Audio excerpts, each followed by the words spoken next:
माननीय अध्यक्ष महोदय, बुलेट ट्रेन का वादा हुआ था, कहा गया था 2022 तक अहमदाबाद से मुंबई सरसराते हुए ट्रेन जाएगी, लेकिन 2025 आ गया है, बुलेट ट्रेन तो नहीं, लेकिन वादा खिलाफी की रफ्तार जरूर दौड़ रही है। और मैं आपको देख के नहीं बोल रहा हूँ, अरे भावना बड़ा गलत चलता है चोर की गाड़ी में। मैं आपके लिए नहीं बोल रहा हूँ। एक बाप अपने घर में हार जाता है, चाहे वह दुनिया में कितना भी यहाँ पर नाम कर ले, लेकिन जब बात घर की आती है तो वह मौन हो जाता है, उसे दिल पर पत्थर रखना ही पड़ता है। महापौर पुष्यमित्र भार्गव के साथ में भी कुछ ऐसा ही हुआ। रोज मीडिया के सामने आते हैं, सरकार के कामों की रोज तारीफ करते हैं, खुद भी यहाँ पर विदेश जाते हैं, वहाँ के कुछ प्रोजेक्ट्स लेकर आते हैं। इंदौर में उन्हें लॉन्च करने की बात कही जाती है। सरकार की तारीफ करते करते नहीं थकते, लेकिन यहाँ पर बेटा संघमित्र भार्गव वाद विवाद प्रतियोगिता में उसने जोरदार भाषण दे दिया। उससे पुष्यमित्र भार्गव के पसीने छूट गए। मंच पर ठहाकों के बीच में महापौर पुष्यमित्र भार्गव के चेहरे पर हंसी के साथ ही यहाँ पर एक प्रश्न भी कौंध रहा था कि क्या बेटा यहाँ पर जो उसकी विचारधारा है वह विपक्षी है।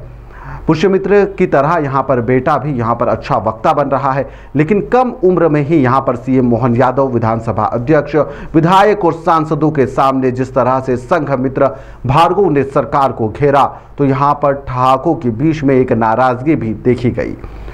तो क्या माना जाए कि यहाँ पर संघमित्र अगर राजनीति में आते हैं तो विपक्ष के साथ में मिलकर काम करेंगे? क्या उन्हें सरकार का काम बिल्कुल पसंद नहीं आ रहा है?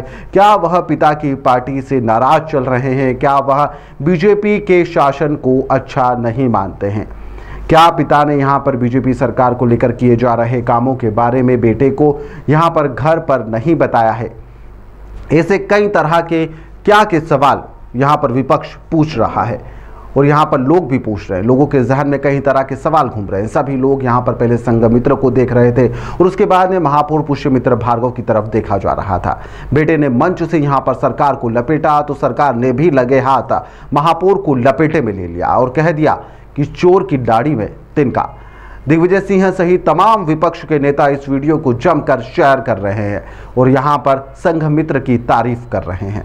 दरअसल यहाँ पर जो महापौर पुष्यमित्र भार्गव है, उनका बेटा संघमित्र भार्गव देवी अहिल्या विश्वविद्यालय में आयोजित वाद विवाद प्रतियोगिता में दिल्ली कॉलेज की ओर से यहाँ पर शामिल हुए थे और उनकी तरफ से बोल रहे थे। इसी दौरान यहाँ पर उनका जो मुद्दा था वह सरकार को घेरने के लेकर था। वाद विवाद प्रतियोगिता में एक पक्ष और दूसरा विपक्ष, उन्हें विपक्ष की तरफ से बोलना था।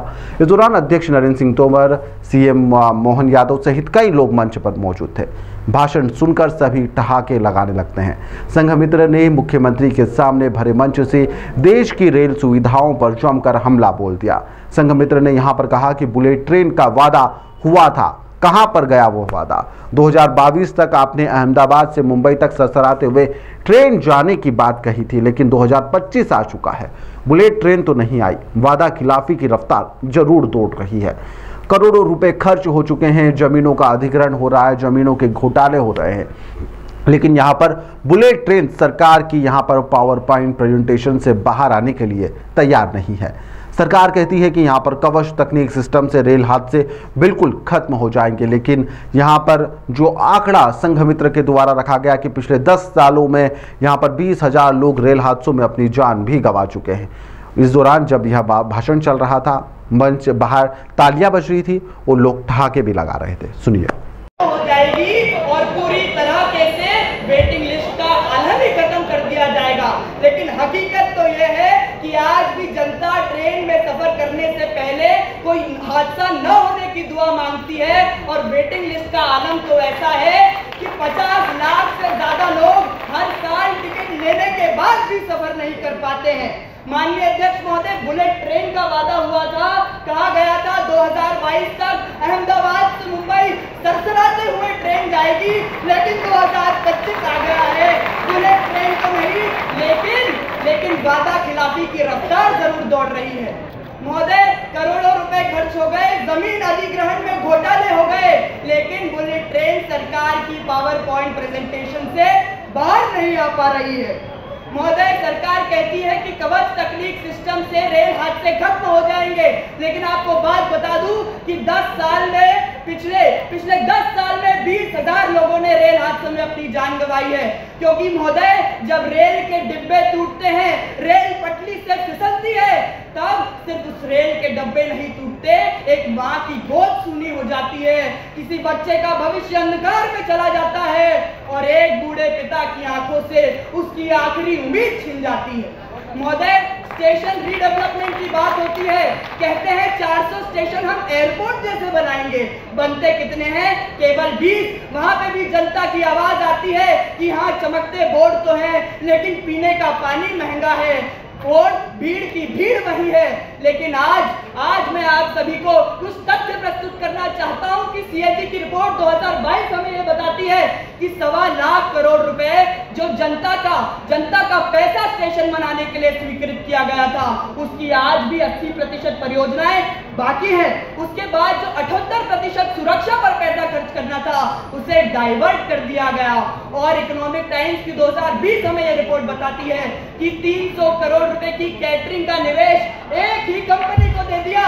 तो मैं आपको ये बताना चाहता हूँ, सरकार कहती है सबका साथ होगा, सबका विकास होगा, लेकिन रेल में हो रहा है दलाल का साथ, निषेध का विकास और जनता का विनाश। महोदय, रेल की कुछ वित्तीय हालत भी एक बीमार मरीज जैसी हो गई है, क्योंकि सीएजी की रिपोर्ट अध्याय 2 2020 जनता का पृष्ठ नंबर 16 पैराग्राफ नंबर 1 हमें यह बताता है कि उसका ऑपरेटिंग रेशियो 85% से भी ज्यादा है। मतलब जो उसका औसत है वो पैसा भरने लायक नहीं है। अब जनता पूछ रही है कि उसके स्टेशन गंदे क्यों है, टिकट इतना महंगा क्यों हो गया है, और सबसे बड़ा सवाल, सरकार रेल चला रही है या विज्ञापन एजेंसी? दुनिया देख लीजिए, जापान में 0 एक्सीडेंट मॉडल है, फ्रांस मालगाड़ियों से उसकी अर्थव्यवस्था बदल रहा है, और चीन ने तो 40,000 किलोमीटर की हाई स्पीड रेलवे बिछा दी। और हम वहीं पर मुख्यमंत्री मोहन यादव ने इस तरह के वाद विवाद प्रतियोगिता के बाद में मंच संभाला और यहां पर महापौर के बेटे की जमकर तारीफ करी। उन्होंने इस दौरान अपने ही चुटीले अंदाज में बिना कुछ कहे महापौर को आड़े हाथों लिया और ठहाकों के बीच में यहां पर उन्होंने कहा कि मैंने तो कुछ बोला नहीं। यहाँ पर जो कुछ कहा महापौर ने एक दिन कहा कि मैंने उसे इस तरह से नहीं सिखाया। तो इस दौरान सीएम मोहन यादव कहते हैं कि चोर की दाढ़ी में तिनका, मैंने तो आपका नाम लिया भी नहीं था। तो मजबूत करें, ये तो भविष्य की पीढ़ी बने। और ये मैं अपने भतीजे के लिए भी जोरदार तालियां बजाऊंगा, जैसे भी मैं उसको बोलूंगा कुछ बात बाकी है, लेकिन उसने जो बेबाकी से अपनी बात रखी, पक्ष हो या विपक्ष, उसको जो जवाबदारी दी हुई तो बोलेगा। तो उसको विपक्ष का विषय किया तो बोला, उसमें कोई मना नहीं, लेकिन मैं उसके कुछ विषय जरूर सुधरूंगा। उस विषय में ये और बाकी रह गए, जिसके से हमारे लिए लोकतंत्र है, हमारी सरकार ने आप टॉप लेके ले लो।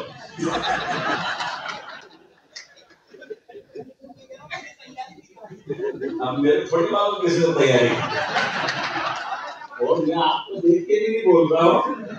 अरे मुहावरा बड़ा गलत चलता है, चोर की दाढ़ी में। मैं आपके लिए नहीं बोल रहा हूँ। एक फिल्म में एक बार एक बड़ा अभिनेता अमिताभ बच्चन कहीं पे गवाही दे रहा, और गवाही देते देते गवाह और सबूत के बीच वो जिसके पक्ष में गवाह देने आया उसको उन्हें देखा ही नहीं, और ये उस सामने वाले वकील को ध्यान में आके कि ये भक्ति दे रहा, तो उसने कहा ठीक है साहब, गंगाराम ये था, गंगाराम वो था, बात निकाली। तुमने कहा ठीक है भाई, ये बताओ गंगाराम कितने बड़े थे, उनकी हाइट कितनी थी? अब अमिताभ ने देखा तो ही नहीं बोले। अमिताभ ने धीरे से देखते ताली के तरीके से उस फिल्म के डायलॉग में ऐसे हाथ घुमा के अंदाज से कैसे कर दिया। अब वो एवरेज साइड थी किसी की, तो सामने वाला को देखो साहब, हमने कहा ये झूठ बोल रहा है। बोले क्यों? वो गंगाराम कोई मनुष्य थोड़ी इतना बड़ा, वो तो तोता था, मुर्गा था, ये कहां से आ गया? तो उन्होंने कहा देखो वकील साहब, ये जल्दी कर दी, मेरा नीचे का हाथ तो आने बाकी रह गया, अभी तो ऊपर नहीं आया। तो महापौर बोल पड़े तो लेते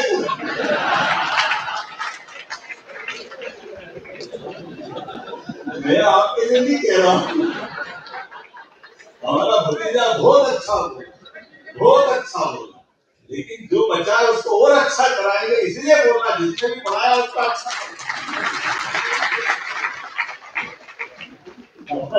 आनंद की बात मैं इसलिए कह रहा था कि उसको ये याद दिलाता कि भाई इस देश के अंदर अपने निर्भय सिंह पटेल जी के जिनके गोपालपुर विधानसभा लगी है, तुलसी भैया गवाह, ये फतेहाबाद की लाइन उखाड़ी कांग्रेस के शासन में उखाड़ी, और ये लाइन लगी थी अंग्रेजों के टाइम, सिंधिया जी और होलकर जी के बीच में से आगरा तक जाते हुए ये मिलाने के लिए इधर महू से लेकर के दोनों मिलिट्री हेडक्वार्टर को जोड़ने की जगह इस उखड़ी हुई पटरी को बिछाने का काम किसी ने किया है, यशस्वी प्रधानमंत्री की सरकार ने किया, हमें बात कर।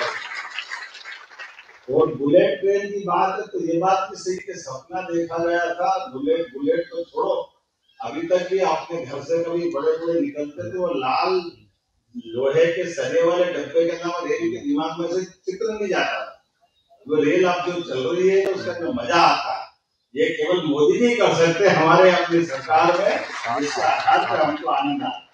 एक नहीं बहुत सारी बातें। दरअसल पक्ष यह एक वाद विवाद प्रतियोगिता थी और वाद विवाद प्रतियोगिता में एक व्यक्ति को पक्ष और एक व्यक्ति को विपक्ष की तरफ से बोलना होता है, और इस तरह के आयोजन होते रहना चाहिए ताकि यहाँ पर जो नई पीढ़ी आ रही है वो मोबाइल और गैजेट्स से दूर हटकर यहाँ पर जमीनी स्तर पर बात करते हुए अपना पक्ष और विपक्ष दोनों की तरफ से बात भी रख पाए। संघमित्र का यह बयान सोशल मीडिया पर वायरल है। आप लोगों की इस खबर को लेकर क्या राय हमें कमेंट बॉक्स में जरूर बताइएगा। फिलहाल के लिए बेहद धन्यवाद।